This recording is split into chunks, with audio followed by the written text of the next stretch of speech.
I would say that the young people today, the school children, the teenagers, are more aware, more creative, more aware of the world situation, more aware of themselves than ever before in history. It's wonderful. Would you like me to say something? And you're saying the other people... No, I'm saying this. That's a delusion from yesterday.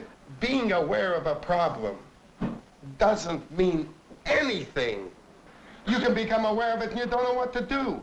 I very, very much question whether there is any school in Canada that is even able to teach a person where he stands or who he is or how to deal with himself.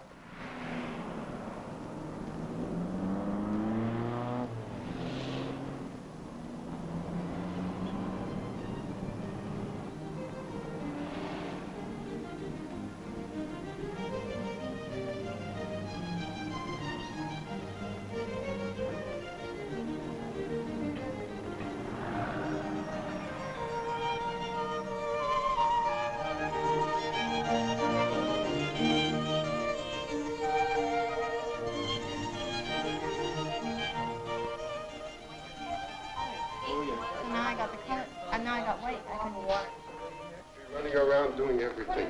Is that pink? Yeah. All right, who else now? Is everybody settled? Is that pink? No, Which?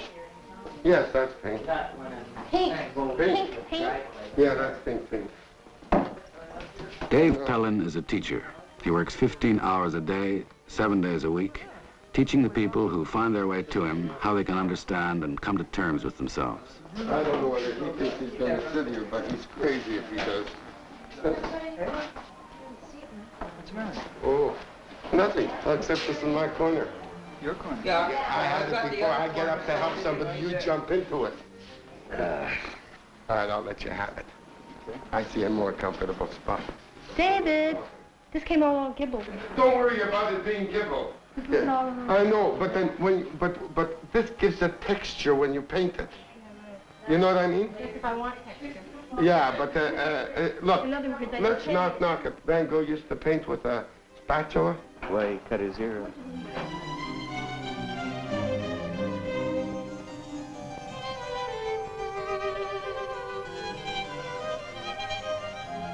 I ran away from home when I was 16, and the girl that I was sort of living with is now, she's a prostitute and a dope addict, and, you know, I could have very easily been drawn into that sort of thing. An hour prior to even hearing about the unit, I was standing on the railing of Granville Street Bridge, ready to end it all. I was in jail once, twice. First time I was in jail, I was charged with incorrigibility and locked up. And I was constantly in trouble ever since about the age of 5, that long ago.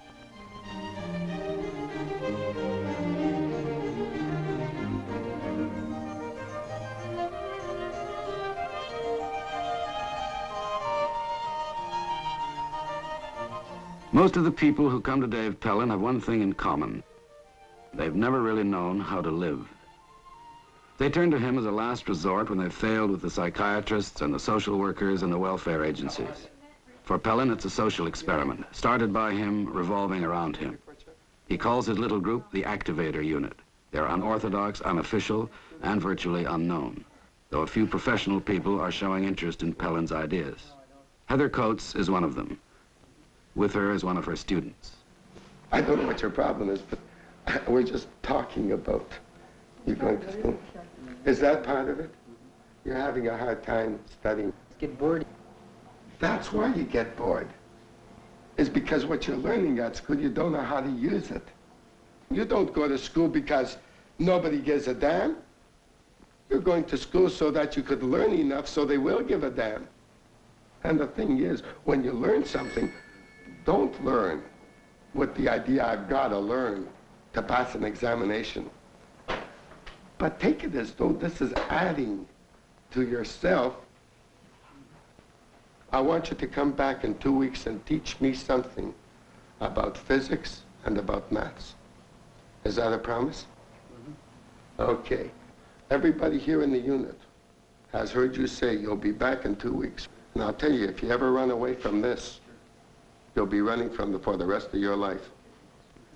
Because you know, inside your guts, you know you're nothing. And the only way you could live with yourself is to kill the brain.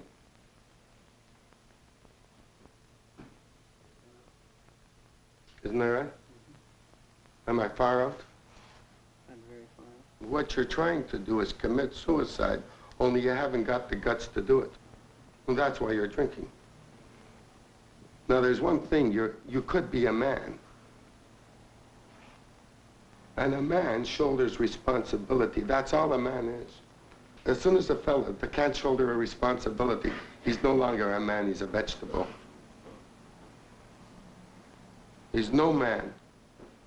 If I can't count on you, what good are you? If I said to you, there's a party, let's go out and get drunk, would it take more guts to say no, or would it take more guts to come with me?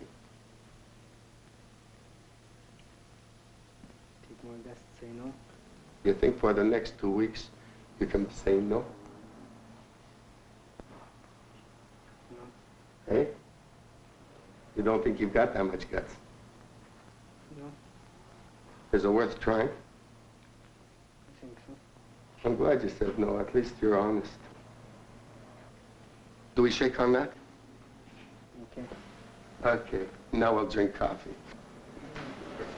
This guy is like a child who needs a father to look after him.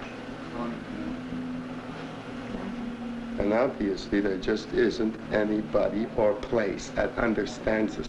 He doesn't need treatment, you know, but he needs a place where somebody takes him by the hand and teaches him something. The reason that he's drinking is because he's not getting any recognition for anything.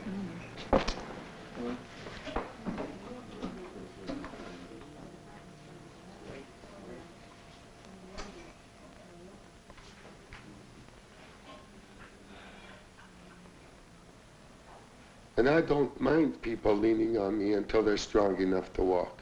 That's what they make crutches for.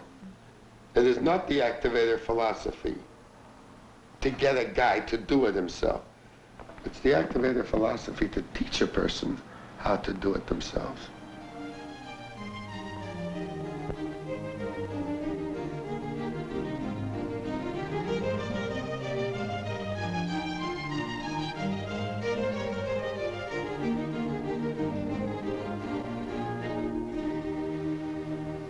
Take a look at my board. Every one of those is a name. Every cup is a name. And then I have about another 4, 8, 10, 20, 30, 40, 50, maybe 100. Well, there's more than that. Those are only those that use it regular. Pellin works quietly and stays out of the limelight. Not even the Vancouver broadcaster Jack Webster had heard of him, and he knows almost everybody. Yeah, you just get the China mugs for the regulars. Well, you're really a do-gooder in the 10th degree. Hold it. Yes, you are. Now, hold it. All right, if you want to feel that way, go Well, ahead. you know, that's why you do it, because it makes you feel good. Isn't that why we all do things, Jack? Should be. If you can take half a dozen people who are aimless, delinquent originally for one reason or other by social standard, Right. and you can make these people, as you say, contribute and drop out of the scene. Right. Yeah, that's the measure of success. You say half a dozen, I've done it to 250. But even if you've only got half a dozen, that's more than most people have done. Right. It's more than the average police system does in the way of helping them. Yeah, but, you know, I have the tools to do it with. The tools are the activator unit's philosophical approach Right. to recapturing their intelligence and their social drive. Right. Now, as you come in here and you clear your mind and you let me work on you. And then you sit around and you get the feel of the place, and you're under observation, or we watch for you.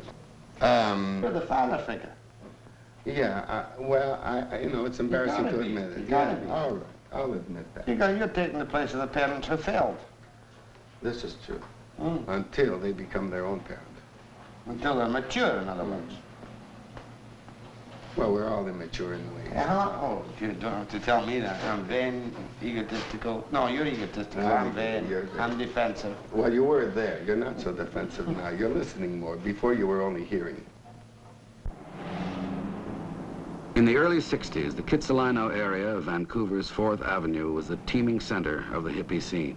These were the people Pellin wanted to help, and this is where he set up shop. Now the hippies and the pot peddlers are drifting away, leaving the street to Pellin and the second-hand stores and the coffee shops. But he still dreams of a place that would never close. The work of the unit is based on the Activator philosophy of human behavior, a continually evolving theory developed by Pellin and carried around in his head. It's outlined in a number of lectures dealing with recognition and satisfaction, self-identity and awareness, guilt and emotional control. Now, last week I explained to you that the U equals the triangle, which develops a conscious contribution, which becomes a social accepted force. Today we're going to discuss the development of the other side, the pendulum, which develops the unconscious self, the things you do unconsciously or the way you behave unconsciously. Take the girl who is going to school. At 4 o'clock she comes home. Her mother leaves a sandwich in the fridge. She's been doing this for 3 years. Now, the girl comes home one day. Her mother is lying down and she says, "Dear, there's a sandwich and a glass of milk in the fridge." Up comes the pendulum. "For God's sakes, Mother, don't you think I can look after myself?" You see, this is the difficult part of pendulum swingers. They are never the same people at the same time. 1 minute they're on a pleasant high. The next minute they're on a pleasant low. The next minute they're unpleasant. Those who can pay for the lectures. In this group are salesmen and secretaries, ex-convicts and dropouts, teachers and social workers. Stay within the pendulum swing. That's not going to hurt you. Which reminds me of the outstanding pendulum joke. There's a kindergarten teacher who's teaching a kindergarten, and it's pouring outside. She puts on their boots and their shoes, and she ties up their galoshes and their coats, and she gets them all ready. She's got down to 20 and 18, and finally she gets the last one. And she goes to put on the rubbers of this last one, and boy, she works. The darn things are so darn small. So she's pushing and she's pulling, and she finally gets them on. And the kid says, "They're not mine." Down comes those shoes again, and she pulls and she pushes and she gets the rubbers off. And the kid says, "They're my sister's, but Mother told me I had to wear them."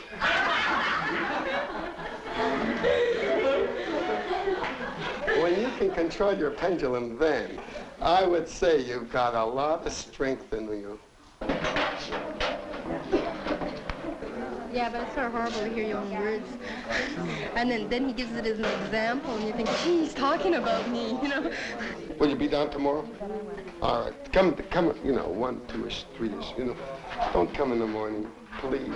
Give me a break. And I'd be, suddenly a cloud of depression would settle over me. And then after a while I understood it. Then I wasn't frightened of it happening, and I knew that it would pass, and then I was all right. So I think this is one way that the lectures help a lot. Are you catching on easier? Is it hitting harder?